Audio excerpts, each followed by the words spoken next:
Hear ye, hear ye! You are listening to An Old Timey Podcast. I'm Norman Caruso. And I'm Kristen Caruso. And on this episode, it's part 2 of my series on Hiroo Onoda, the Japanese soldier who wouldn't surrender. Boy, he just kept on keeping on, didn't he? Norm, do you have a real fun, peppy episode for us today? Not quite. Sorry.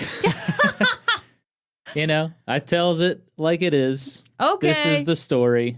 All right. I already apologized in part 1 for bringing another bummer of a story. Uh-huh. But, you know, we got to keep it fun and positive, as we always say before we record every episode. Okay, for real, folks, we do that. It's really nerdy. Or is it cool? No, it's like a mantra. You got to pump yourself up, you know? Uh-huh. You know, you want to be the very best like no one ever was. What are you quoting? I don't know what you're quoting. What? I won't say. Hey, Kristen, please let the listeners know that you have a new hairstyle, new color. Everyone? If you're watching the video version, you would know. Good segue to the Patreon. Wow. Norm, that was a brilliant plug. Hey, everyone. I have a new hair color. That might not seem like a big deal to you, but to me, it's brand new. It's brand spanking new, fresh out of the package. I got it done in a salon, but you know what I mean. And I'm in that phase where every time I look in the mirror, I'm like, who put this wig on me? I did post about it on Instagram, showed it off. People were very nice. Yeah. So thank you to everyone. But if you want to see video of this new hair color, there it is. And I know you do, head on over to patreon.com/oldtimeypodcast. What'll you find there? Oh, only everything you've ever dreamed of, big boy. For just $5 Why did you a month. say that like a I'm not sure. creepy old man? I'm not sure, and it can't be undone. This is the train. It's taken off. It's out of the station. Norm, you can't stop the weirdness. Folks, once again, we are recording in the evening, and you know what happens. The ADHD meds, they wear off. I can't be blamed for anything that I say in this episode, but I can be blamed for luring you to our Patreon, where you get a monthly bonus episode, a whole episode, once a month. The video version too, my God. You also get a card and sticker with our autographs. Oh, how lucky for you. Ooh, you'll probably frame it. And wait, there's more. Ad-free video episodes. Ugh, what more could you want? Fine. You want to get in our Discord and chitty chat the day away? We'll let you in. That's right. Wait. What's that? You want the whole back catalog of episodes of my old, rotting, decrepit podcast, Let's Go to Court? Fine, you can have them, baby. Get on in there. Patreon.com/oldtimeypodcast. What? You want nudes of Normie C? Oh. Well, you can't find them on patreon.com/oldtimeypodcast. Very sorry, folks. I am not trying to traumatize anybody. Or turn anybody on. Both equally bad. Yep. One in the same. Hey, Kristen, are you ready to learn more about Hiroo Onoda? I am. I'm you're ready. You're a little curious history hoe, huh? I tell you what, I know there's going to be complicated feelings. Yeah, it's a complicated story. We're going to get into that this episode. As someone who gives up frequently, I really admire the idea of someone absolutely never giving up, even when they definitely for sure should. So I'm entering this with some admiration, but I also know that this guy does some terrible things for no GD reason, and He sure does. Gonna be fun this episode. But before we get into it, I have to recap part 1. Previously on An Old Timey Podcast. We learned about a Japanese soldier who kept on fighting after the end of World War II, Hiroo Onoda. Hiroo Onoda had a seemingly normal upbringing. He was born in the small town of Kainan, Japan. He was the 5th of 7 children. He did well in school. He enjoyed the sport of kendo. But you history hoes know that context is key. And Hiroo Onoda was living in unprecedented times. Unprecedented. Precedented? Yeah, you said presidented, like a president. Well, there was no president in Japan, so I'm sticking by it. Unprecedented times. Japan was changing as a country. There was a rising nationalism and militarism sentiment, and this led to a policy of expansionism. Japan invaded many countries throughout Asia, including China, Korea, Vietnam, and the Philippines. Hiroo Onoda knew that eventually he would be drafted into the Imperial Japanese Army, just like his older brothers, and it was considered a great honor to fight and possibly die for the Empire of Japan. But before that could happen, Onoda was, as Ja Rule would say, living it up. At the ripe age of 18, he took a job in China and partied hard. He danced, he drank, he flirted. And Onoda had hope. He thought, hey, maybe the war will be over before I get drafted. Then I can stay here and become a rich businessman. But that was a pipe dream. In December of 1941, Japan launched a surprise attack on the U.S. naval fleet stationed at Pearl Harbor, Hawaii, plunging Japan further into war. 6 months later, Hiroo Onoda was drafted into the Imperial Japanese Army. But again, this was considered a great honor, and Hiroo Onoda embraced that philosophy. He trained hard and did well. Superior officers took notice. They thought, you know, Onoda, you'd make a great intelligence officer. Spy shit, guerrilla warfare, sabotage, the works. So Onoda became an intelligence officer, and he loved it. It felt very exclusive and special. It was the Burger King Kids Club of the Imperial Japanese Army. Ew, boo! What? Burger King sucks. I'm sorry. That's not new information to anyone. We'll talk about this later. Okay. As an intelligence officer, Hiroo Onoda learned to avoid enemy capture, gather intelligence, and be very aware of his surroundings. It was all about attention to detail.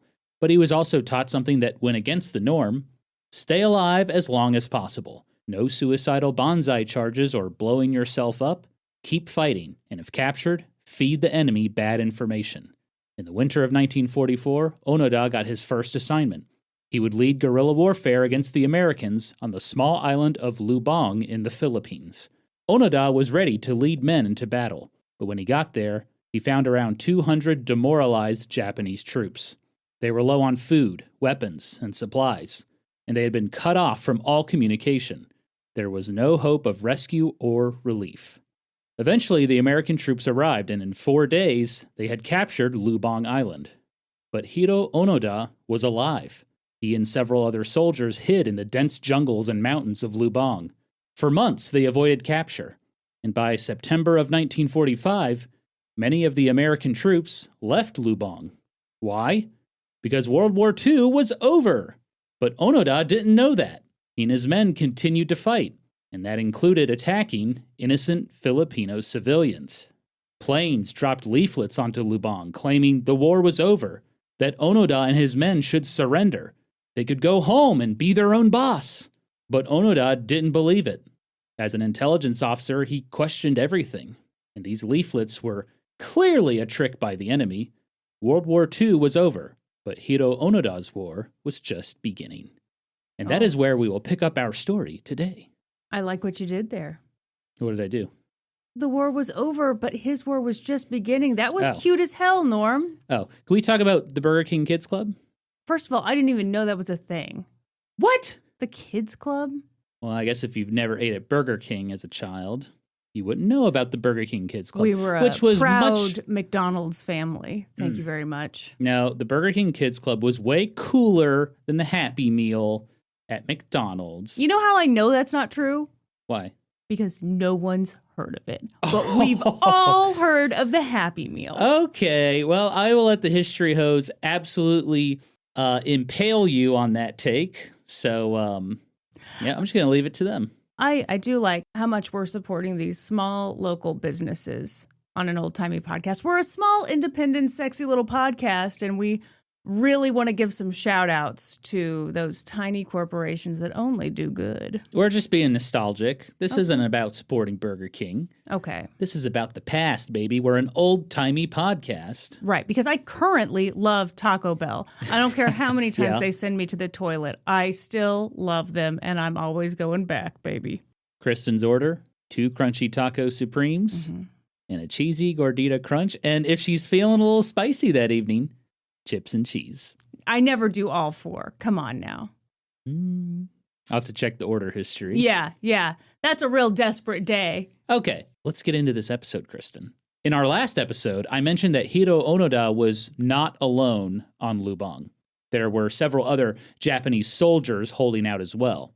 And to avoid capture, the men split up into small groups. So let's talk about Hiroo Onoda's group, which consisted of 4 men. Obviously, there was Hiroo Onoda, who was 23 years old at the time, and as the highest-ranking man, he was kind of the leader of the group. What do you mean, kind of? He basically was the leader of the group. Okay. I mean, I don't know much about the military, but I would assume they take hierarchy very seriously. So hearing kind of the leader seems a little sketchy, but he was a spy boy. So, we make exceptions for our spy boys. I'm just thinking that, like, they had no communication with Army headquarters. The island commander was dead. Right. There's, like, no organization anymore. So it's really just like, well, I guess you're the highest ranking guy now, so you're in charge. Yeah. And again, the war's over. Norm, they don't you know don't that. have to keep telling me that. I know. Okay. And then there was Corporal Shoichi Shimada. Shimada was the oldest man in the group at 31 years old. Oh. Yes, 31 was considered old for an infantryman. I'm 31 years old. That's rough. Why is that rough? To be 31, taking orders from a 23-year-old, and maybe as the 31-year-old, you're like, I don't know, man. I believe these leaflets that say the war is over. Interesting. Oh, should I hold off on observation. that thought? Yeah. Yeah, 31 was considered old for an infantryman. Well, it's disgusting.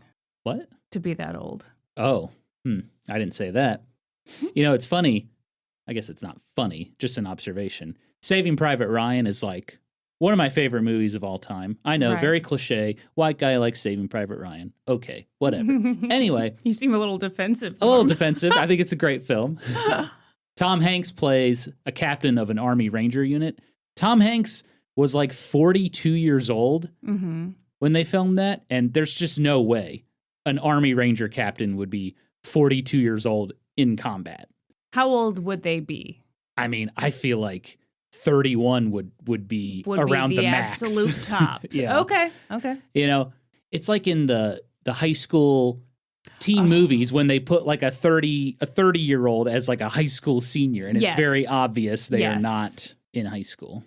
There's a scene in Breaking Bad where there's a kid in the front row, and it's like, what were they thinking saying this guy is in a high school chemistry class? This adult man. I rewatched Mean Girls the other day, and as an actual high schooler going to high school, I did not question the casting choices at all. But sitting there watching it, especially some of those extras, like, who do they think they're fooling? Besides Kristen in 2004. Kristen in 2025? You're a lot smarter now. You're not fooling me. It kind of gave me a complex as a kid because I would see these, high schoolers and they have like beards and stubble and stuff. And I look at myself and I'm like pasty, soft skinned little boy Norm. And I'm like, I wish I could grow a stubble. Norm, how old do you think you will be when you accept that you cannot grow the facial hair you so desperately desire? I feel like by the time I'm on my deathbed, I will accept that it's not happening because I'm dying. Oh, great. Anyway, yes, Corporal Shoichi Shimada, 31 years old, oldest man in the group. He had come from a rural farming community in Japan. He was married with a young daughter. Oh, my God. Get him off that island and back home. He also had another kid on the way. Oh, Jesus. Corporal Shimada was excited to learn if he was having a boy or a girl. He was super talkative. He was very cheerful, kind of a rarity among the troops there. Yeah.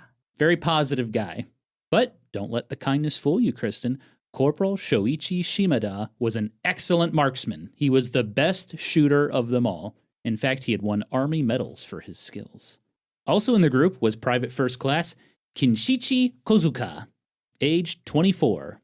Kozuka was like the complete opposite of Corporal Shimada. He did not talk much. He always had a stoic expression. But Onoda commented that Kozuka had a, quote, positive air about him. Kind of the bad boy of the group, Okay. Are you trying to make a boy band out of this group here? Maybe I am. Maybe that's the vibe I was going for. There is always one old one. Right. There is. Well, who was the old guy in like NSYNC or Backstreet Boys? Well, I'd have to go back and look at their ages. I know. But I assume Joey Fatone. Joey Fatone, isn't that New Kids on the Block? No, oh my God. I'm sorry. This is not important history, but it's important to me, damn it. NSYNC. In sync. Okay. Yes. There is an old guy in New Kids on the Block. He was like way older than all the others. That's the old guy's job. Saying his name's Danny. That's all I know. Okay, great. Anyway, Kozuka, no one really knew anything about him because he didn't talk much. He said his family had a farm just outside of Tokyo. Hiroo Onoda believed he may have come from a wealthy family because Kozuka said he owned a racehorse, which is definitely a rich man's sport. Okay. Private First Class Kinshichi Kozuka had completely bought into the cause of the Imperial Japanese Army. He was fiercely loyal, and he was prepared to die fighting. And finally, there was Private First Class Yoichi Akatsu. He was the youngest man of the group, 22 years old. He was the son of a shoemaker in Tokyo. His family was very poor. Akatsu had joined Onoda's group after stumbling upon their camp looking for food. Oh. And at first, Hiroo Onoda didn't want him. He was skinny. He was a weakling. He could be a liability to them. But Akatsu begged. He was like, everyone else in my group is dead. I'm all alone. Corporal Shimada took pity on Akatsu. I think as a father, he was a little more sensitive and empathetic. Sure. Shimada eventually convinced the others to let Akatsu stay. Each man was a soldier, first and foremost. They carried a bolt-action rifle and a pistol, a couple hundred rounds of ammunition, and a few grenades. By the way, a loyal history hoe asked where Hiroo Onoda and his men stored all of their ammunition. She was familiar with the story, and she always wondered, where do they store all that ammo? Right. So they actually put all of their bullets in empty whiskey bottles, and then they hid the whiskey bottles in, like, rocks and caves. Huh. Well, I guess you do hide the whiskey bottles. Okay. What were you thinking? Well, I was just thinking, someone comes across a whiskey bottle, they're going to be excited. They're definitely going to open it. So, well, it was a clear bottle. Okay. And it's hidden. All right. All right. They're going to look inside and be like, hey, this isn't whiskey. These are bullets. I'm just thinking if I wanted to really hide something, I'd put it in a toe fungus bottle. I don't know how big the bottles of toe fungus are these days or back in the 40s, but these are just free ideas, okay? Okay, yeah, no one's opening the toe fungus bottle, huh? Yeah. Dr. Kristen's authentic dog piss. Ew, what? Well, that would be a bottle no one would want to open. Okay, that's fair. Mm-hmm. I was so caught up in being Dr. Kristen that I was genuinely surprised by how disgusting my product was going to be. We bottle it fresh, straight from the dog to the bottle. Stop it, that's enough. We make a mess doing it, but it's fresh, baby. I'm telling you. We have not invested in a funnel. Anyway, they were soldiers first and foremost, but each man also had a unique set of skills, so they split up the work accordingly. Hiroo Onoda was the cool, sexy intelligence officer and the guy in charge. He gathered intelligence. He planned out strategic movements. He also was drawing up possible counterattacks on the airfield in Lubang so they could take it back for the Japanese. No one's there, dude. I know. He's planning, though. Okay. He's writing it down. All right. But, that wasn't super useful while you're trying to survive out in the jungle. Hiroo Onoda admitted, quote, my training had done nothing to fit me for a primitive life in the mountains where the greatest enemy was nature. Luckily, he had Corporal Shimada. Shimada had grown up on a rural farm and knew, quote, the art of staying alive. He made the men sandals out of straw. He taught them how to construct makeshift huts to stay dry during the rainy season. He helped them find food. Hiroo Onoda said that without Shimada, the men may not have survived. Oh, they definitely wouldn't have. This is becoming the book Hatchet, by the way, isn't it? Oh, man. You want to talk about... They're just out there surviving. Loved Hatchet. I know. We all did. Also loved My Side of the Mountain. Yeah. Another Fantastic great book. one. Mm-hmm. I think I've told this story in the podcast before, but after I read Hatchet, I was like, I'm going to go live in the woods. And I told my mom, I'm off to live in the woods. And she was like, okay. I think I lasted 15 minutes. And I was like, man, this is hard. And I walked back home. This sucks. Yeah. I'm a little peckish. I was like, man, I don't even know where to start. Did your mom not give you the drama that you were hoping for with your declaration? Yeah, I really thought she'd be like, oh my gosh, no, please don't go. You must stay. Please don't go. And I wanted to fire back with like, modern society's not for me, Yeah, Mom. yeah. You know? Well, you were a tough kid for sure. Right. Ready to give it all away. So, yeah, I didn't do well. But these guys did well thanks to Corporal Shimada. The stoic Kinshichi Kozuka was a natural soldier, so he was kind of like the guard of the group. He scouted for enemies, he went on patrols, stuff like that. And then there was little Yoichi Akatsu. Oh, how little was he? I mean, I don't know how tall he was, but he was definitely the smallest guy in the group. Okay. He kind of struggled to find a role. He couldn't be trusted on guard duty. Apparently, whenever the group encountered enemies, Akatsu would kind of slunk out. Suddenly made himself, what's the phrase? You make yourself scarce. Well, I mean, isn't he the one who survived and was like, everyone else in my unit is dead? He did say. Well, now we know how that happened. Yeah, he slunked out. He slunked out. Well done. Very smart. Kozuka thought that Akatsu was morally and physically weak. Oh, come on, He man. wanted Akatsu gone. He was going to put them all in danger. But Akatsu stuck around. Now, he wasn't trusted to do anything important, so he was kind of given grunt work. They kind of were like, okay, go get firewood, go get water, stuff like that. With everyone's role in place, Onoda's group did well for themselves. They decided to only live in the southern portion of Lubang. It was the least populated, and they were also constantly on the move to avoid detection. Onoda's group set up several campsites in the area, and they stayed at each one for like 3 to 5 days, and then they would go to the next one. And every time they moved, they hauled everything with them. What an exhausting way to live. Yeah, no kidding. You're never stopping. And they did this for, well, I guess I don't know how long all of them lasted. Onoda and his men were determined to keep fighting on. But the same can't be said for the other Japanese soldiers on Lubang. Some died, having been spotted and killed by the Philippine army, but most of them surrendered because they were starving. They couldn't go on. In April of 1946 alone, 41 Japanese soldiers on Lubang surrendered. By the summer, Hiroo Onoda and his men were the only 4 Japanese soldiers left on Lubang Island. Those other soldiers who had surrendered sometimes left notes for Onoda to find, letting them know that, hey, it's safe to surrender. You don't have to hide anymore. Oh, man. But Hiroo Onoda refused. He believed it was the enemy forcing prisoners of war to, quote, go along with their trickery. Why the sigh? I mean, I get it. How do you convince someone? See, this is what I guess I'm stumbling over. I stumbled over it last episode too. How do you convince someone who is so certain Japan will never surrender? The enemy is out to trick me. That's understandable to feel that way. Yeah. But yeah, how do you convince someone? No, for real, it's over. Yeah, and as you'll see later on in this episode, they tried a lot of stuff to try to convince them. Okay, I am intrigued. Mm-hmm. I was going to just leave in the middle of this, but I'll stick around. Thank you for staying, Kirsten. Sure. I can't do this show without you. I know. It's true, though. I can't. We make a great team.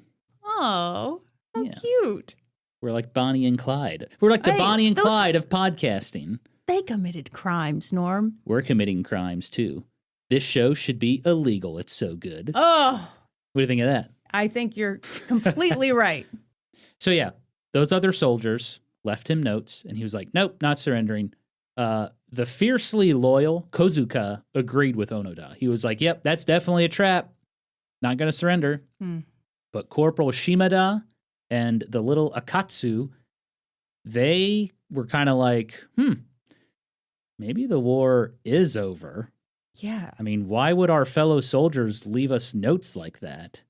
I do understand being skeptical, but at a certain point, I do think you'd say to yourself, well, this war can't go on forever.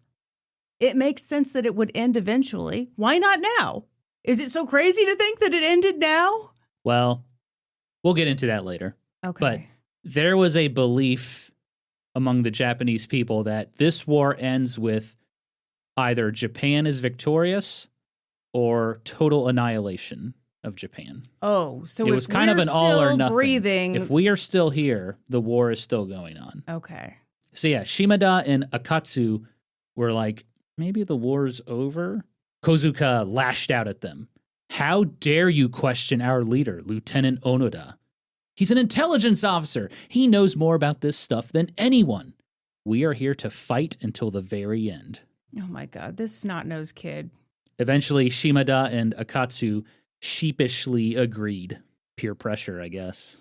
No, that's not what's going to happen. What's going to happen, Kristen? Okay, I'll tell you what I hope happens, and then I'll tell you what I'm afraid is going to happen. Okay, what do you hope happens? What I hope is that these two fellas, they're tending the fire one night, the other two are asleep, and they're like, hey, I'm pretty sure it's over. Are you sure it's over? Yeah, I'm pretty sure it's over. And if not, I'm willing to risk it. I mean, what kind of life is this? So you think they're going to slunk out? And so the two of them, slink out together. That's what I hope happens.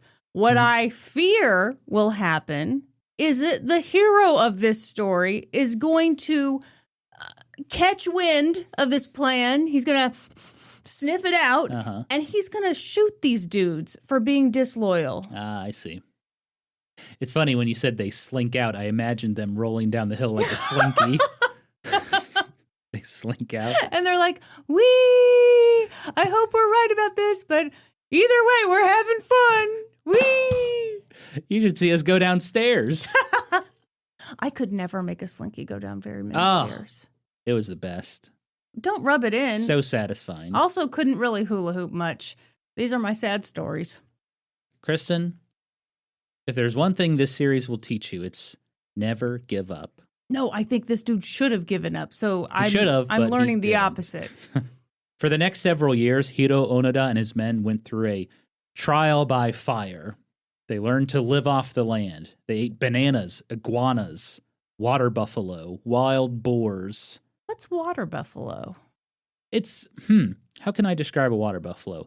It's like a big black cow with horns, but they're like not as fat as cows. All right, body shaming. All right. Google water buffalo. When you see it, you'll be like, oh, that's a water buffalo. Oh, that's a big pizza pie. No, this is very good. I will say one of the first images that pops up on Google is just a picture of a water buffalo, very unflattering angle on the fella, kind of taken from down at the chin. I do see that one. Yeah, if I were that water buffalo, I'd be really upset. I'd be like, hey, get the camera angle higher, please. This is going on the Insta. Yeah, come on. All right. Well, water buffalo, that looks like pretty good eating. Now, iguanas, I don't know. Yeah. So they were learning as they went, Sometimes the men would attack farmers. They would steal their rice and cattle and any tools they had. And then the police or the army would show up, and gunfire was often exchanged. And the men would learn when to stay and fight or when to run away. Yeah. It was kind of a miserable existence in those early years, especially during the rainy season. From July to October, it rained almost every day on Lubang. The men were constantly wet. Their skin turned white and wrinkly. And to make matters worse, temperatures would drop harshly at night, so it made them bitterly cold. This sounds awful. Yeah. It all became too much for Private First Class Yoichi Akatsu. And so every now and then, the men would wake up to find Akatsu was gone. But inevitably, they would see a little fire burning in the distance, alone in the mountains. Corporal Shimada would always go out and bring Akatsu back. The men feared he would rat them out to the enemy. But eventually, they gave up. In September of 1949, after spending 4 years together, Yoichi Akatsu left them for good. Corporal Shimada tried to go out and get him, like he always did, but Onoda and Kozuka said, just let him go. He was not worth the headache anymore to them.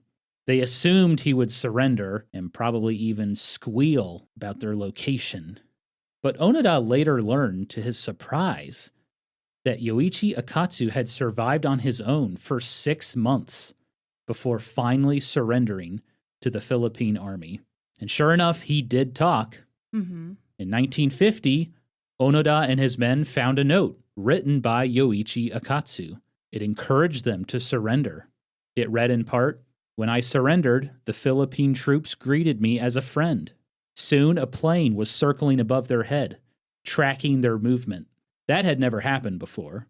Yeah. The three men quickly hid and moved their camp. A few days later, Onoda and his men heard loudspeakers blaring through the jungle. A voice said, "You have 72 hours to surrender. If you do not surrender in that time, we will have no alternative but to send a task force after you." So, Kristen, what do you do? If you are Hiroo Onoda, do you believe it's safe to surrender now? I mean, okay. No. I think you just gave Hiroo Onoda a boner because this is what he's wanted this whole time. This whole time. I'm about to bust. All he has wanted to do is fight somebody. Now, Ooh, I want to fight with somebody. I want to exchange bullets with somebody. Yeah. He did do that. No, on the one hand, I get it. They've tried the nice, logical, hey, all your friends are here. We're all good. It's all Come good. on down. So they've tried the nice thing. Now they're trying the mean thing. But yeah, to me that, oh God, I don't know. It's tough, isn't it? It is. Mm-hmm. It is. Well, once again, Hiroo Onoda refused to surrender for a couple of reasons. The first one was that he just didn't trust Yoichi Akatsu. There was no doubt that he ratted them out and he would have no problem working with the enemy. Okay, no wonder this guy just was like, I'm done. I'm going to live on my own for 6 months. These guys were so mean to him, except for the extremely rotten, old, decrepit guy who Shimada, is the oldest person to live ever. Yep. I'm 31 years old.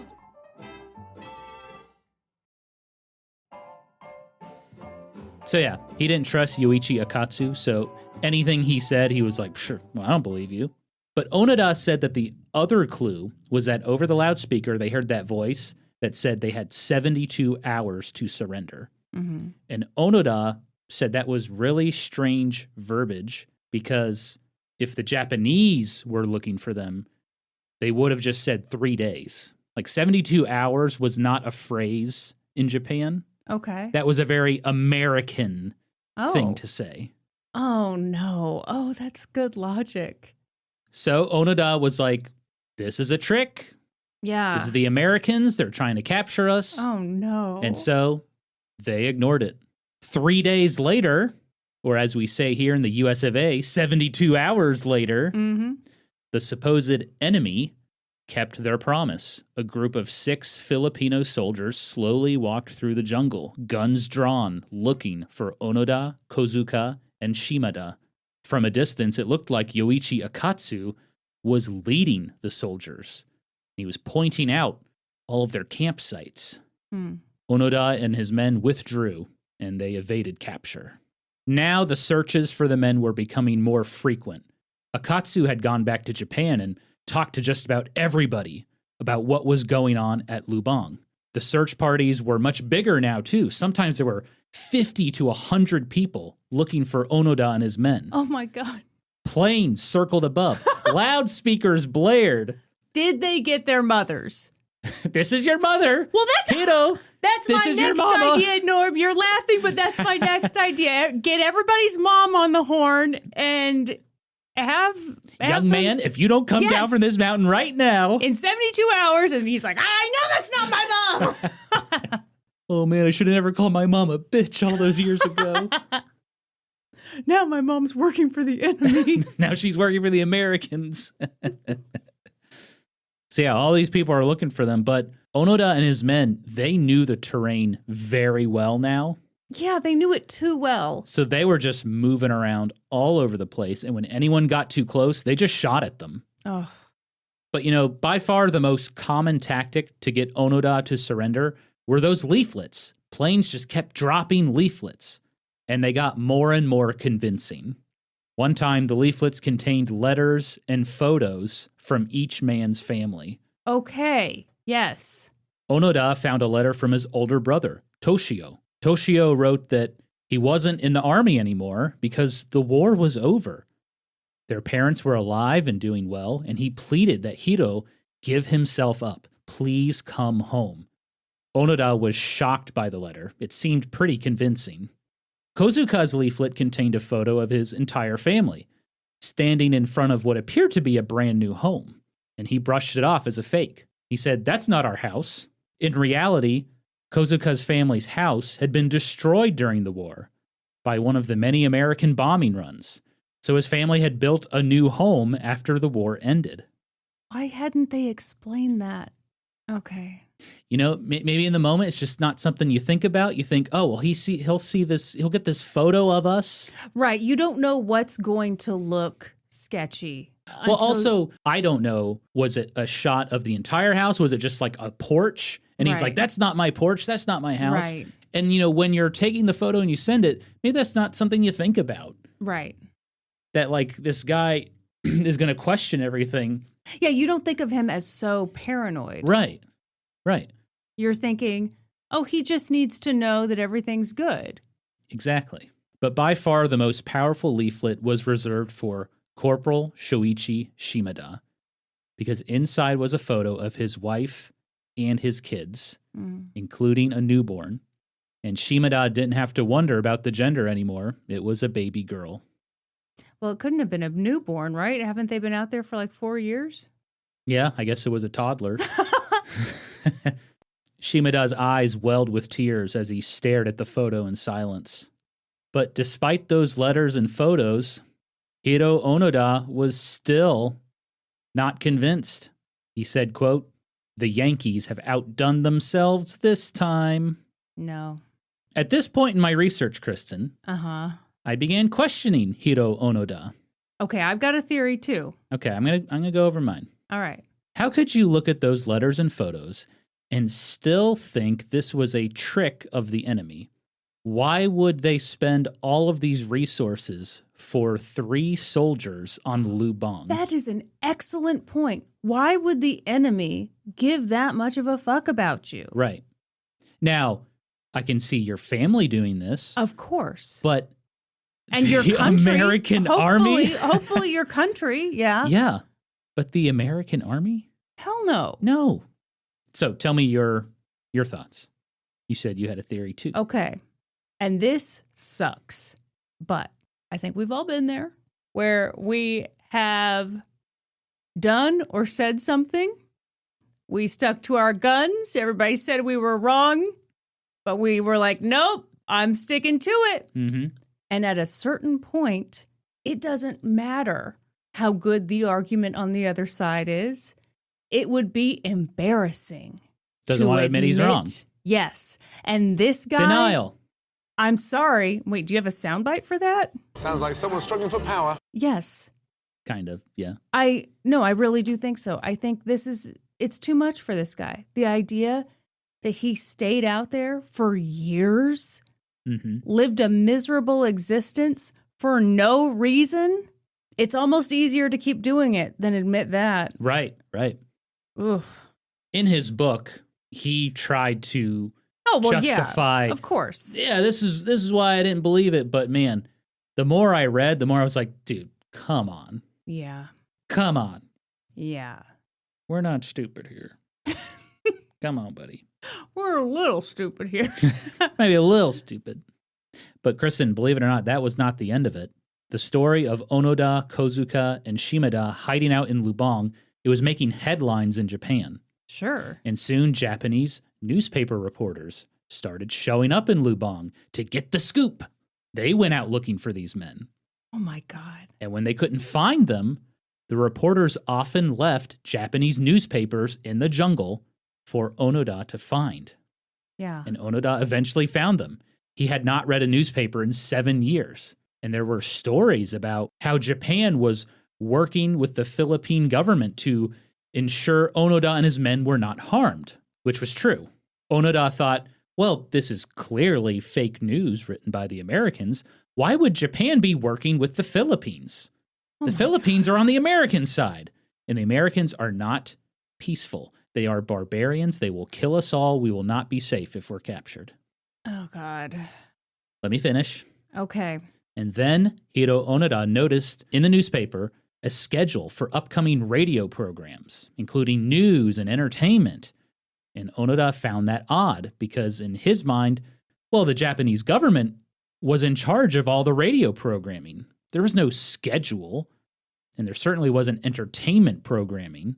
So once again, Hiroo Onoda dismissed it all. Another trick by the enemy. Now, what were you going to say? I mean, I guess I don't have a ton to say. I guess it's that thing. He's looking for reasons that this is wrong. He's looking only for reasons that this is a trick. Right. This is just so frustrating. I know. It's super frustrating. And honestly, I mean, I know I started this series by saying, like, I saw a headline about this once and was like, I should click on that, and then I never did. I always assumed that people just thought he was dead. I had no idea that people were actively looking for him and trying to convince him. Oh, yeah, I just thought maybe his dog tags got switched up or like some tragic thing where he got lost in the shuffle. It never would have occurred to me that all of these people were working to get him out of that jungle. And he was just like, nice try, bitches. So you thought it was kind of like a Home Alone 2 Lost in New York thing where like he accidentally got on the wrong plane or something. That's exactly what I thought. Yeah. No, I get it. We would all assume that, you know. He's like, oh man, this happened in Home Alone 2, Lost in New York. Those newspapers did prove to Hiroo Onoda one thing, though. It was the 1950s, and the world was moving on. For Onoda... What? Keep going, but I'm going to... This is ridiculous. What? Yeah, so... No, you can't say this is a trick of the enemy and then be like, oh, but some of this is true. No, that's exactly what he thought. Well, that's bullshit. Maybe he's just malnourished and he doesn't, oh, God. Yeah, I mean, anything dealing with Japan and foreign relations in the military, that was a trick of the enemy. But anything outside of that, it was probably real. Okay. For Onoda and his men, time seemed to slow down on Lubang. But every now and then, they would observe unusual things that reminded them that there was a whole other world out there. One night, they spotted lights coming from the port of Tilik. Electricity had finally come to the tiny town. Onoda hadn't seen electricity in 6 years. Another time, Onoda and his men saw planes flying over their heads at incredible speeds. But was it a plane? That was way too fast to be a plane. Maybe it was a new secret weapon that the Japanese military had come up with to take back the Philippines. Perhaps Japan is planning a counterattack.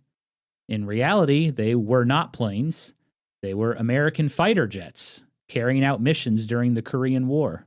Oh my God, a whole new war's happening. A whole new war. Don't you dare close your drop eyes. That rifle. Oh. Because we're fighting in another war. Oh, beautiful. But when we're way out that's here... enough. I speak for the people. That's enough. We're drinking beers. Okay. Sorry, folks. Sometimes the men would see massive ships sailing near the shores of Lubang, filled with people dancing to loud music. Oh my God, they were seeing cruise ships? It was cruise ships. I bet that chocolate fountain looked delicious from afar. Your dad loved the chocolate fountain on the cruise ship, right? Oh my gosh. First of all, everyone, I've now consumed too much true crime to ever go on a cruise ship again. That's a shame. Just because I think it's the perfect place to murder somebody. Anyhow. Push him off the edge? Yeah. And Norm, it's a jurisdiction thing. Oh, because you're in international waters. Yeah. Diplomatic immunity. Well, I don't know that applies here. But when it's like, we don't know who's responsible for investigating this. No one wants the paperwork. No one gives a hoot. I'm just some American who oopsies tipped overboard. Anyhow, yes. Once upon a time, my family went on a cruise and my sister was trying to get my dad to eat better, which on a cruise, that's not where you decide you're going to eat better. And so roughly 12 seconds after my sister had that conversation with him, he went over to the soft serve ice cream bar And The soft serve ice cream bar. Well, yeah, with all the toppings and stuff. Yeah. The man made what can only be described as a fudge dragon. I mean, the plate could barely hold what he had done. Ugh. It was a beautiful thing. Some people call big turds fudge dragons. Well, that is disgusting, Norm. So yeah, every now and then they would see something that would remind them that, oh, there's a whole other world out there. But those moments were kind of few and far between. Most days were kind of the same. When there wasn't anything to do, the men just kind of sat around. They gave each other haircuts. They repaired their worn-out clothes. They talked about their past lives in Japan. Corporal Shimada was the most talkative. He especially loved talking about his hometown. Every year they had this huge festival with drums and singing and dancing. And Shimada was like, oh, that was always my favorite time of the year. I loved that festival. And eventually those conversations led to his family. And one time he talked about his oldest daughter, and he commented, I guess she's must be around the age to like boys now. Shimada would then grow quiet and stare at the ground, no doubt wondering if he would ever see his family again. This is so sad. Yeah. The men kind of fell into a routine. Day-to-day life didn't change much. That is until June of 1953. One day that month, Onoda, Kozuka, and Shimada were scouting the area when they spotted a group of about 16 fishermen. They were camping in the woods, and the men discussed quietly what they wanted to do. And ultimately, Onoda decided that they should attack the men. Those fishermen, no doubt, had tools and food that they could use. Plus, they were really close to their campsite, so they had to leave. So, from the shadows, Onoda and his men fired on the fishermen. Oh, good grief. But to their surprise, the fishermen fired back. By now, the entire island of Lubang was on high alert for the infamous mountain devils. And so these fishermen were armed and ready. Shots were exchanged. It's unclear if any of the fishermen got hit, but Corporal Shimada was shot in the leg. He fell to the ground in pain. Onoda quickly picked him up and carried him to safety, as Kozuka provided covering fire, and the men quickly retreated into the woods. Onoda laid Shimada down and looked at the wound. The bullet had entered the inner right side of Shimada's knee and had gone completely through at an angle. Now, the good news was that the bullet was not lodged in his leg, so Onoda cleaned the wound with water, and then he sealed it with scraps of cow fat. Ew. Yeah. Shimada couldn't walk, and for the next 40 days, he just kind of laid around as Onoda and Kozuka nursed him back to health. Every day, they cleaned the wound. They had to suck out congealed blood from it. Okay. And then reseal it with the cow fat. Oh. Now, luckily, it was the rainy season, so people weren't really out looking for them, so they were kind of able to stay in one place as Shimada recovered. And eventually, he did recover. It was kind of miraculous. He could even walk again. Really? Yeah. Now, he was much slower, and he had a noticeable limp, but still, he was walking. Physically, Corporal Shimada had recovered, but mentally, he had not. By the end of that year, Shimada had completely lost his spirit. The once talkative, cheerful soldier didn't speak anymore. And when he did, it was about how much he missed his family. He spent a lot of time staring at that photo of his wife and kids. He realizes that he was now almost 40 years old. He had gray hairs. He hadn't seen his family since 1943, more than 10 years ago. Life was passing him by, and here he was on this island, still fighting a war. But he kept going. The following year, on May 7th, 1954, Onoda and the men decided to set up camp near the shoreline. The weather was nice, and there was a huge crop of jackfruits in the area. You know jackfruit? Yeah.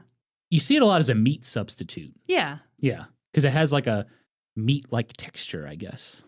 Onoda was like, ooh, that's some good eating. Let's go get some jackfruit. But their plans were soon interrupted when they spotted a Philippine Army search party nearby. The men discussed their options. Kozuka was adamant. Let's just get out of here. Let's go back into the mountains. Onoda agreed, but maybe they didn't have to go all the way up the mountains. Maybe they just had to go to like the base of the mountain. It was way less elevation, and, Shimada's legs hurt, so it would be easier for him too. But then Shimada spoke, and he said he wanted to stay and fight. He said, look, I can't really move that well. I'm a great shot. Let's just shoot these guys and we'll probably scare them off. Kozuka was furious. He said, we'd be crazy to stay here. There are a lot of soldiers in that search party. It's not like we have unlimited ammo, but Shimada wouldn't budge. He was staying. Onoda and Kozuka finally relented. So, the men waited. And eventually those Filipino army soldiers, they got close. And from the brush, Onoda opened fire. He hit one man who yelled out. And soon shots were ringing out in every direction. Onoda and Kozuka quickly took cover. But where was Corporal Shimada? He was standing by a tree, aiming his rifle at the soldiers. But Onoda noticed that he wasn't firing. He was just staring at them. He looked like he was lost in thought. Onoda recalled that under normal circumstances, he would have just yelled at Shimada to get down. But he was so perplexed by what Corporal Shimada was doing, he couldn't find the words. And then in a flash, he collapsed to the ground. A bullet had struck Shimada between the eyebrows, killing him instantly. Onoda and Kozuka were in danger. It was too dangerous to grab Shimada's body, so the two men scrambled back up into the mountains. And it was a costly retreat. They had to abandon many of their tools, food, and ammunition. And now, Corporal Shoichi Shimada was dead. In my opinion, based on his actions, I think Shimada wanted to die. Yeah. It was just a suicidal thing. Yeah, he did. But Hiroo Onoda blamed himself. He was distraught. Kozuka had to snap him out of it. He yelled. It was Shimada who wanted to stay there in the first place. But Onoda never got over it. A few months later, when it was safe, Hiroo Onoda returned to the spot where Shimada died. And there, he prayed. And then, for the first time since he arrived on Lubang, he cried. The death of Corporal Shoichi Shimada made news in Japan. For his family, it was a sad ending. But the news also brought confirmation that Hiroo Onoda and Kinshichi Kozuka were alive. From there, the Japanese government renewed search interest in the men. Oh my God. They tried everything they could to convince Hiroo Onoda and Kinshichi Kozuka to surrender. Loudspeakers blared messages of, Onoda, Kozuka, the war has ended. They dropped more leaflets, more photos, more letters. They left Japanese flags in the jungle with family signatures written all over them. They left more newspapers and magazines. And they contained articles about Onoda and Kozuka, about how they were hiding out in Lubang years after the war ended. And Hiroo Onoda read them all. And he concluded that it was all secret code from the Imperial Japanese Army. They were trying to communicate with them. They were saying, hang on just a little longer. We haven't forgotten about you. How did he come to that conclusion? If you circle the third letter here and the fourth letter here, it had to be something like that, right? He's just making his own logic. The more I read, the more I was like, this just makes no sense. Why he would still believe this. Yeah. I think he read those articles about these guys are on Lubang. To him, it was a message of we know you're there and we're coming. I know. Okay. And then Onoda read articles about how Japan was a democracy now and that it seemed to be doing pretty well. Did they ally themselves with another country or something? And furthermore, hey, what's with all these newspapers and magazines? If the war was truly over, if Japan had lost the war, there wouldn't be any Japanese newspapers or magazines. Because in Hiroo Onoda's mind, everyone in Japan would be dead. Now, why did he think that? Near the end of World War II, the Japanese government had a protocol called Ichiyoku Gyokusai, which meant 100 million souls dying for honor. The entire Japanese population would die before surrendering to the enemy. Oh my, okay. So to Hiroo Onoda, these newspapers and magazines existing were just proof that the war wasn't over for Japan. What do you think about that? I am thinking about, oh gosh. On the one hand, I'm about to make an unfair comparison because I do think, whatever, I'm just going to say it. Every company has at least one dude like this. Who's like bought into the company and like, yes, we'll do anything for the company. We'll never quit. We'll work overtime. Just fully buys in to all the corporate bullshit. Yeah. It never even occurs to them that, hey, maybe the corporation's just saying stuff. Mm-hmm. Maybe they're just simply a corporation. And in this case, maybe the country's just saying stuff. It's wartime. Yeah. Riling people up. The tough thing with this, though, is you have to remember that like his whole life, he had kind of known this. He kind of grew up in this environment and was taught this his whole life. But hold on. Didn't all the Japanese soldiers live in that type of culture? Yeah. Then why didn't everybody do this? Well, maybe as an intelligence officer. Did all the intelligence officers do this? Well, no. I don't know. That's a very general question. I'm saying this is kind of proving my point. There's always one guy. There's always a handful of guys who just, they lose sight of it. Yeah, he was all in. And he had a comrade in Kozuka who was right there with him. They kind of fed off each other, I think, with... Oh, you'd have to. Oh, yeah, I don't believe this. I don't believe this. I don't believe this. So Onoda and Kozuka stood their ground. They were not going to surrender. But that decision would soon be put to the test. In 1959, the Japanese Ministry of Health and Welfare conducted the largest search party ever for Hiroo Onoda and Kinshichi Kozuka. And they pulled out all the stops, Kristen. Okay. They played songs from the 1940s over the loudspeaker. They called out their names. Onoda, Kozuka, come out. We are Japanese. We are here to bring you home. And in the search party were family members. Yes, finally. Kozuka's little brother was there to look for him. Hiroo's older brother, Toshio, was there. And the search lasted for months, from May to November. But Onoda and Kozuka remained hidden, refusing to come out. It was frustrating because the search party knew that they were alive. They had found evidence of their campsites, but they just refused to come out. Near the end of the search, Toshio made one final plea in the jungles of Lubang. Hiroo, come out. This is your brother, Toshio. This is our last day here. Please come out where we can see you. He just wanted to look at him. Yeah. Even. Unbeknownst to Toshio, Onoda was nearby. He was hiding, listening, watching. Onoda thought, well, the man speaking certainly sounds like my brother, Toshio, even kind of looks like him. But Onoda just wasn't really sure. Desperate, Toshio began singing. He sang a school song from their childhood, one that only he and Onoda would know and recognize. Sure enough, Onoda knew the tune. As the song neared the end, and Toshio saw no sign of his brother, he got really emotional. His voice cracked up. And that kind of threw everything off. Onoda said that the voice cracking up led him to believe it was an impersonator. No, it didn't. And so he ran off into the jungle. No. I think he knew it was his brother. He did. Mm-hmm.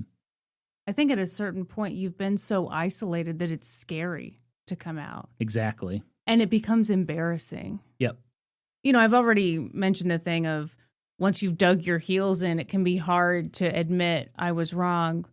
But there's also, I think, a thing of all of this fuss has been made over me. Right. And it's embarrassing now. Yeah. My family's here looking for me now. Newspapers have written about this. They've been trying for years to get me out of here.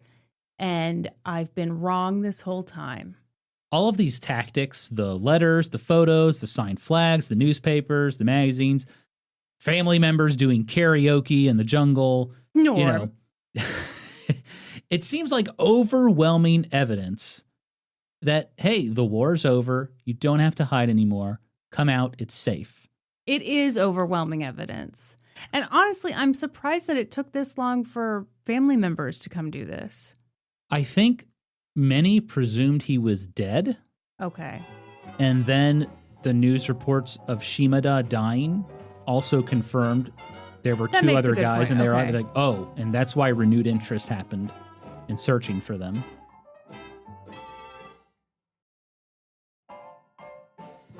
Hiroo Onoda later admitted that he knows it sounds ridiculous that they didn't believe the war was over. But he said that as an intelligence officer, he was trained to look out for fake messages. He was taught to be overly cautious. Trust was very hard for him. Still, I have doubts. If the war was still going on, wouldn't Hiroo Onoda have read reports of battles in those newspapers and magazines? I think it's entirely possible that Hiroo Onoda knew the war was over. Maybe he couldn't accept the fact that Japan had lost. Maybe he couldn't admit to himself or his comrades that he had been wrong. He was truly living in his own little reality. He later wrote about his state of mind, writing, quote, I was completely alone. It seemed even more real than before. That is why I was psychologically unable to respond, even when I saw members of my family and heard them calling to me. Not until I returned to Japan and looked out the window of my hotel at the streets of Tokyo did I understand that my world was no more than a figment of my imagination. Wow. Kristen, thoughts? I don't know that I have any thoughts on that specifically, but right now I'm thinking about the passage of time. Mm-hmm. And he was such an ambitious guy. It was either I'm going to become a rich businessman or I'm going to, rise through the ranks of the military. Yeah. And I'm thinking of the guy who had the family. What was his name? Shimada.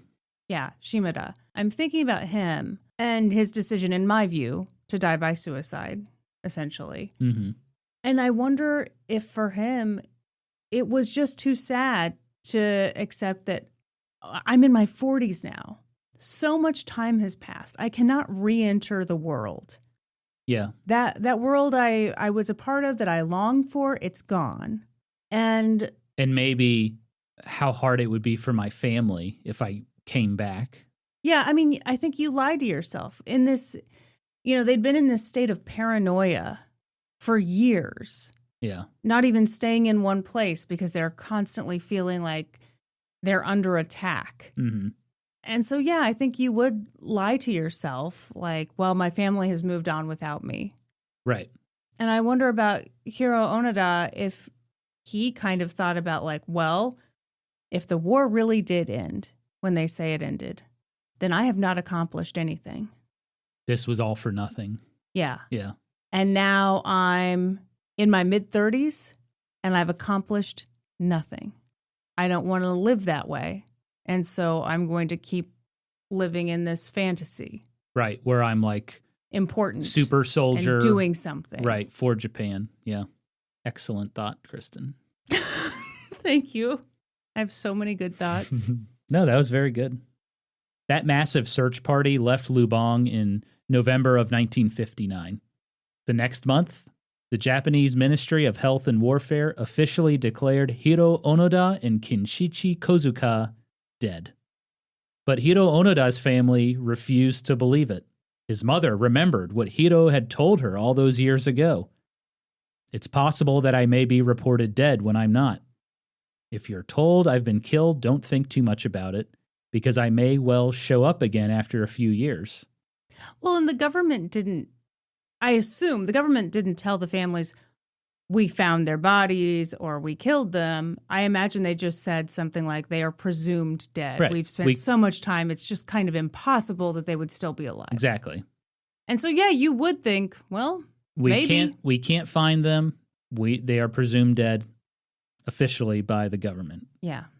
So the Onoda family held on to hope that Hiroo was still alive. After 1959, most people had given up trying to find Hiroo Onoda and Kinshichi Kozuka, and so the men lived on in the jungles and mountains of Lubang. they made the best of their situation. Onoda said that the most difficult thing to deal with was ants. There were so many ants, and they got everywhere. Kind of like sand. Ugh. And these weren't those cute little cuddly ants, Kristen. I have never cuddled an ant in my life. You're missing out. These ants like to bite. Onoda said one time an ant stung him on his eardrum while he was sleeping. Oh, no. Said it was the most painful thing he'd ever felt. I'm sure. The weather was also difficult. It affected literally everything they did, especially the rain. Oh my God, the rain. For 4 months every year, it rained almost every day. Onoda's clothes rotted from all the rain. So they were always sewing patches on their uniform. And the men just hung out in their little makeshift huts to stay dry.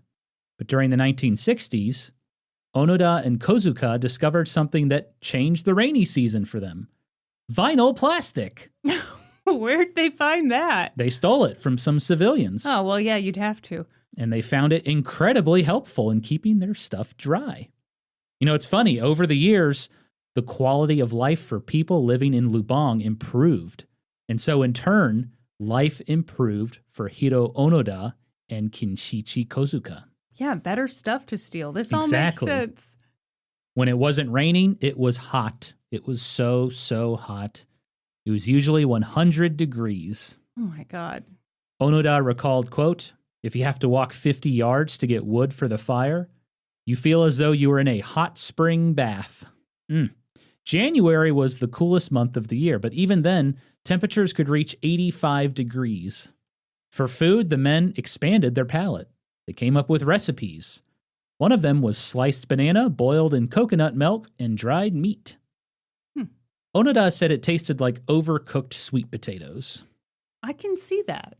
I saw coconut milk and I was like, ooh, sounds kind of good, actually. They threw me with the meat. I'll be honest. I'm like, bananas, coconut milk, okay. Got to get a little protein in there, Throw a maraschino cherry on top. What else are we doing here? We're making pina coladas. Yeah, making pina coladas. In the jungles of Lubang. But then he's throwing water buffalo ass into it. I don't know.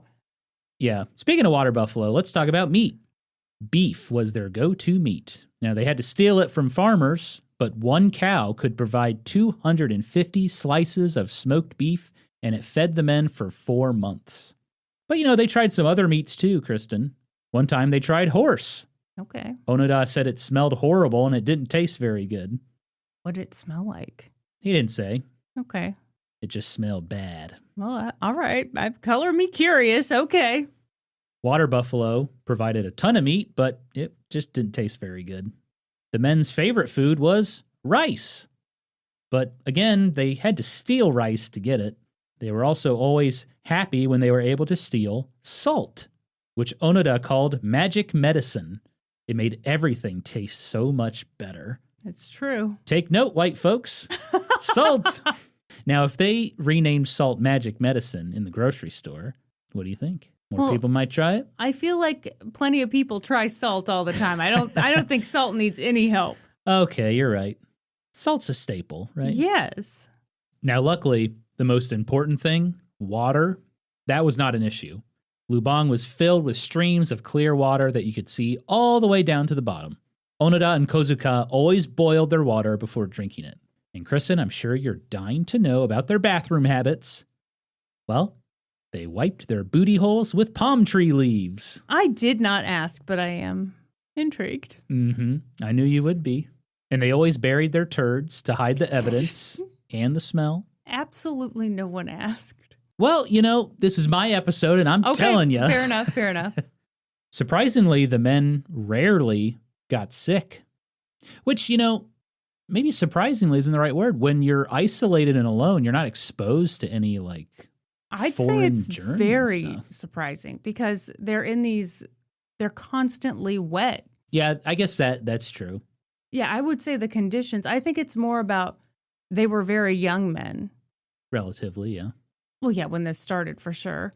And their bodies probably acclimated. Mm-hmm. They did try to establish a sense of normalcy. So, they would bathe semi-regularly and they washed their clothes. They kept a calendar. They celebrated holidays and birthdays.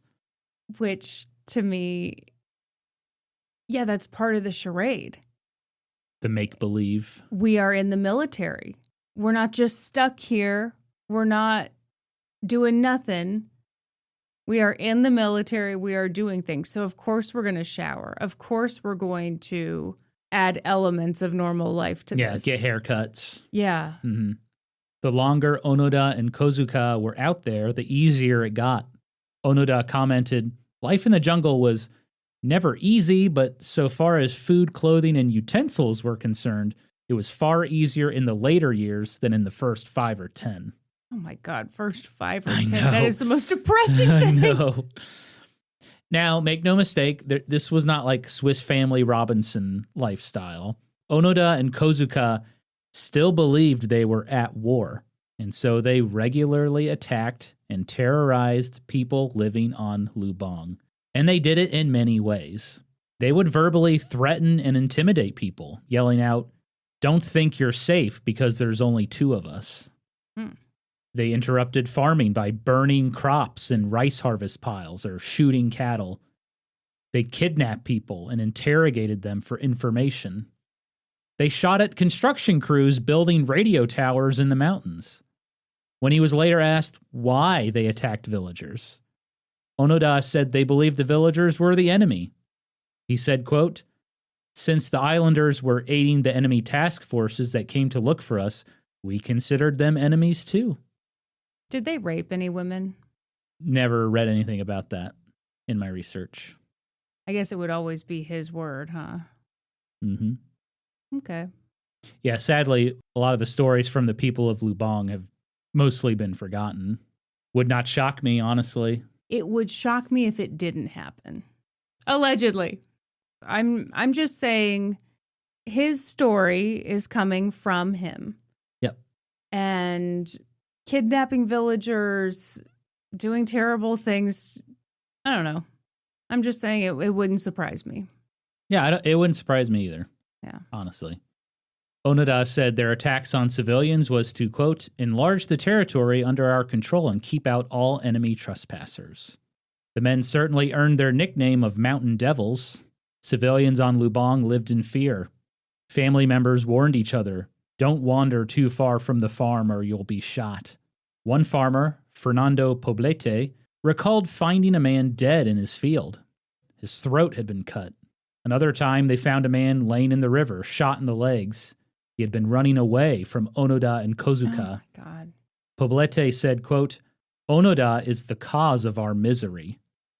And Kristen, you brought up an excellent point about generational trauma from these experiences, and you're spot on. Onoda and Kozuka's looting and destruction and murder set Lubang civilians back. Many had to forego their education to keep the family farm running, and that had lasting effects on future generations. Just to clarify for any confused listeners, I brought that point up in episode 1. She did. And what could they do? Their only option was to call the police. And by the time the police arrived, Onoda and Kozuka were already gone. Well, literal search parties couldn't find these guys. Yeah. This would absolutely be, I don't even have the words for it. It's decades of ongoing terrorism on a very small island. Yeah. You would never feel safe. Well, and from professional soldiers. Right. These guys were trained to kill. And they have nothing to lose. Nothing. And what, you're trying to raise a family in that setting? You're trying to live your life? Right. Yeah. It's impossible. Mm-hmm. Eventually, the police on Lubang implemented a new policy.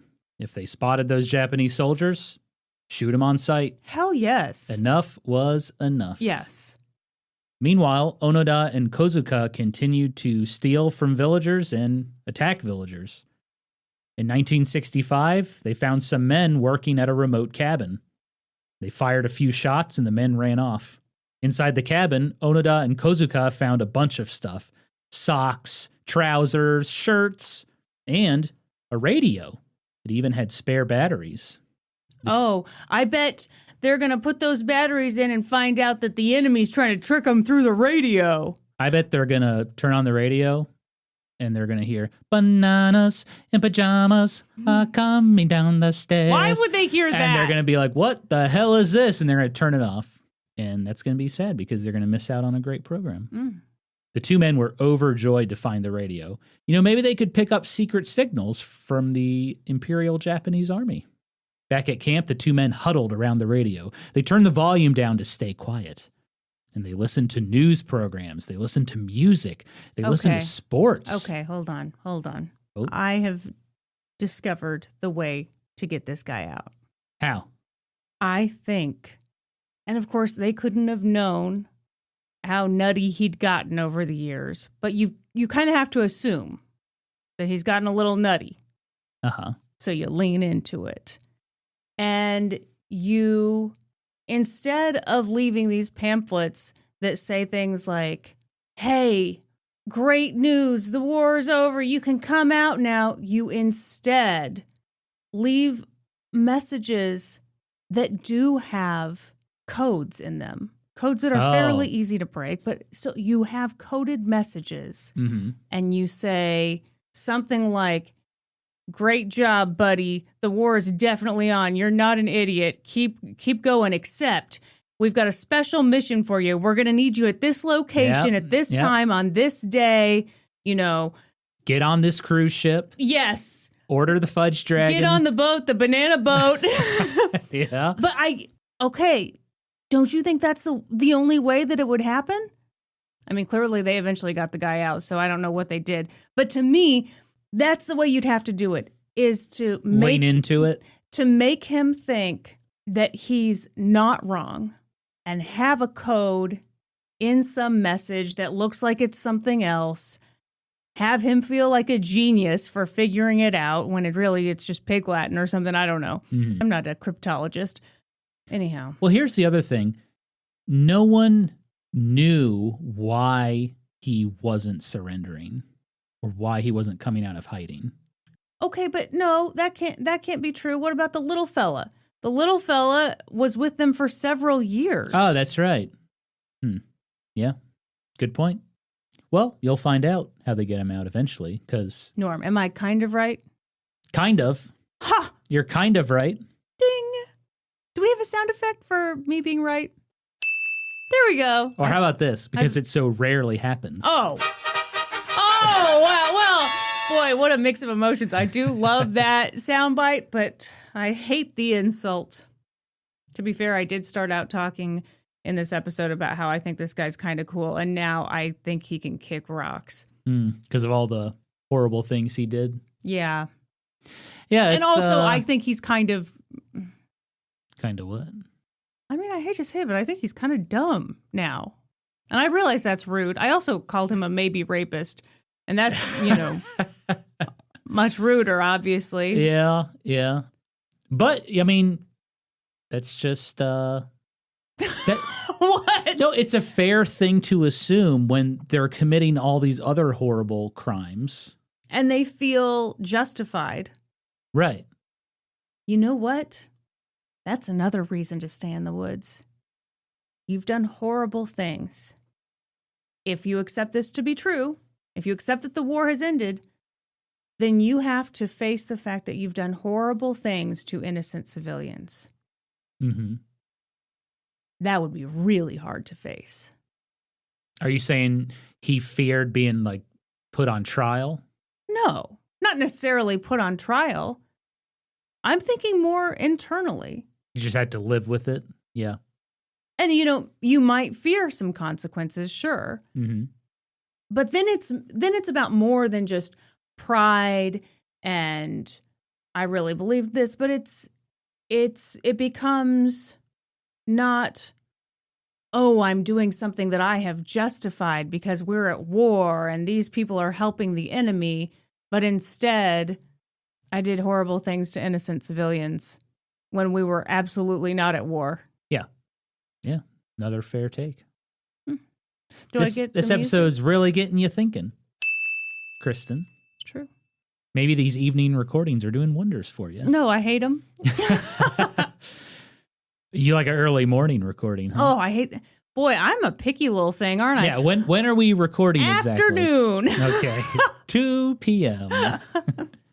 Okay. So anyway, Onoda and Kozuka found this radio. They're listening to it. They're loving it. Kozuka especially loved the horse races. He liked to pick the winners when he listened. And in the news, the men learned some incredible things. Japan had hosted the 1964 Summer Olympics. Tokyo now had a high-speed bullet train system. That must mean Japan is doing quite well in the war. Oh my God. But, any news related to foreign relations or military affairs, that's American propaganda. How? They are experts in spreading fake news. Oh my God. How? I know. How are the Olympics real? How is the bullet train real? It's real. But everything about foreign relations is fake. I mean, it's almost like he was a conspiracy theorist. Yes. That's kind of like when I was reading his book, I was like, this guy sounds like a conspiracy theorist. And it's not as simple as like, I didn't know the war was over. It was like, you're getting so much evidence thrown at you and you're just like, deny. Yes. It drove me nuts reading this. Believe it or not, Onoda decided that the radio was way too distracting, and so they stopped using it. He's a cult leader now. He's a cult leader. That's what I thought. I was like, he doesn't want Yeah.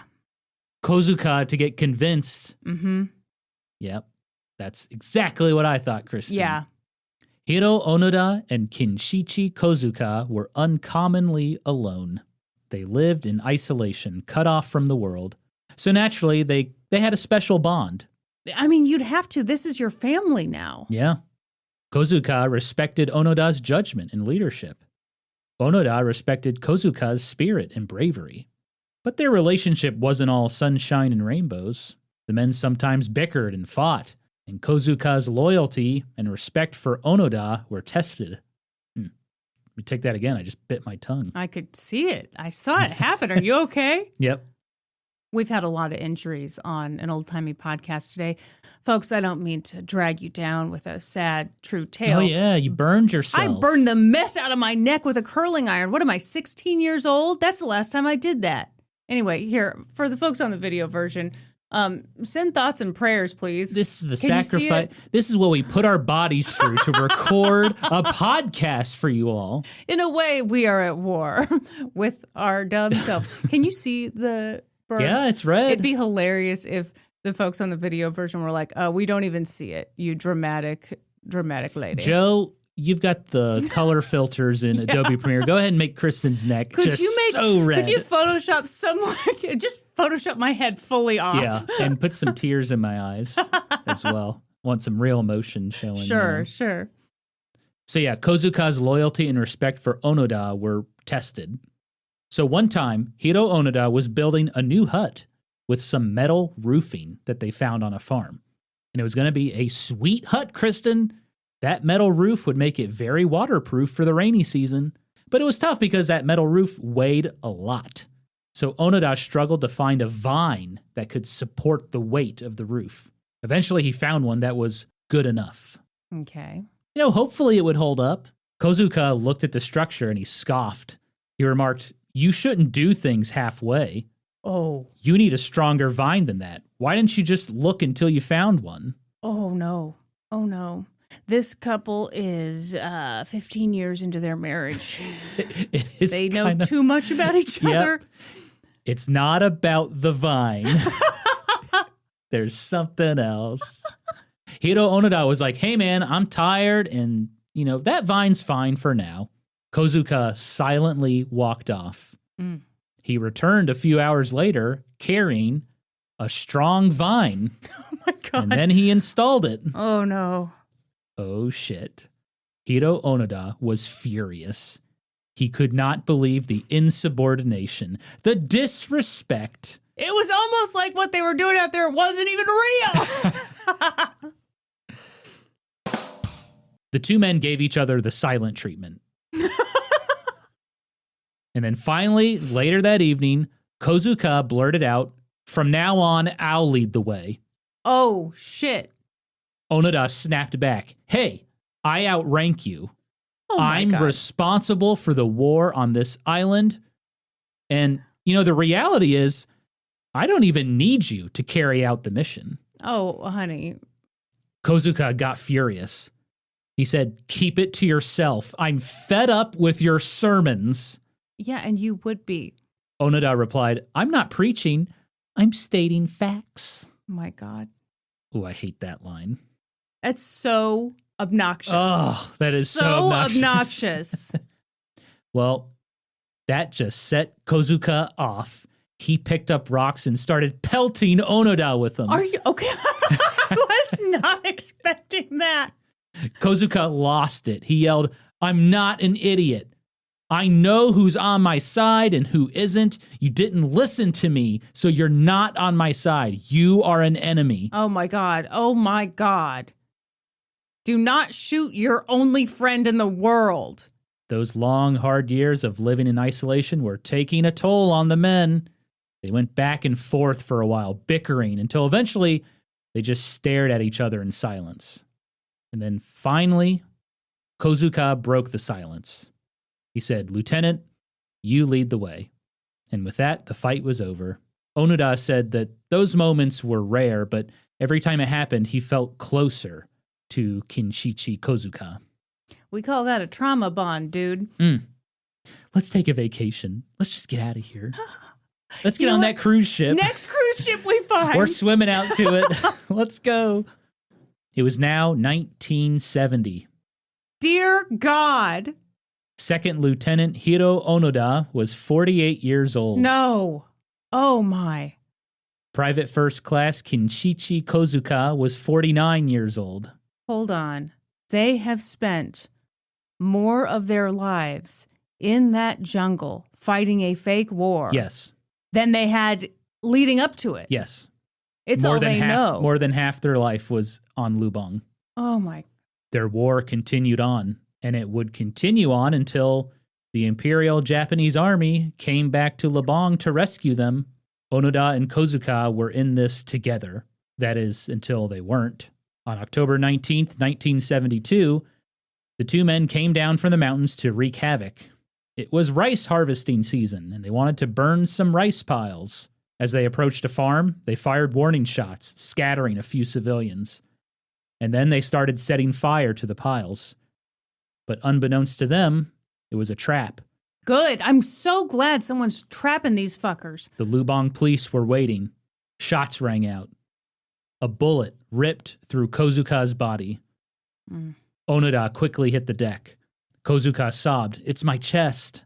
Onoda looked over to see blood and foam spewing from Kozuka's mouth, and he fell forward to the ground. Onoda yelled out to him, but he didn't respond. Kinshichi Kozuka was dead. Onoda had no time to grieve. He ran. He ran as fast as he could, down into the valley and through the thick jungle, back into hiding, just like he had done for the past 25 years. And as he ran, he screamed in anger at the death of his only friend. He shouted, "I'll get them for this. I'll kill them all." On the next episode of An Old Timey Podcast. Oh my gosh. And the finale of this series, Hiroo Onoda's 30-year war ends in an unlikely way. Norm, give us a hint. No, I'm not giving you a hint. Okay. Stay tuned. We know they dropped a box of, was it Cheerios back in the day that would sometimes have the puzzles on the back? I mean, a lot of cereals had puzzles on the back. What he needs is the encrypted message. Oh, like a decoder ring? Yeah. Rich chocolatey Ovaltine? Listen, Norm, I've decided this guy was not quite as sharp as they originally thought. So, yeah, we're going to drop some Cheerios boxes. Okay. First of all, he'll have a delicious snack. He's going to love it. Tastes way better than Water Buffalo, I'm guessing. I came up with a great little jingle for Honey Nut Cheerios. You did? Yeah. Let's hear it. Nobody can say no to the motherfucking taste of Honey Nut Cheerios. Oh, that's okay. We're going to need the radio edit, Norm. Okay. It's a family-friendly series. Nobody can say no to the motherfucking taste of Honey Nut Cheerios. Well, now I want fudge in them. Oh, Norm, this is a great series. Thanks. This episode had a lot of stuff that I wasn't expecting. What were you not expecting? I've already said it. I guess I wasn't expecting people to be actively looking for him. All right, all the effort to get him. Yeah. Yeah, I think there's an assumption that like he was just like in a cave for 25 years and he was like, "Oh, where am I? The war's over?"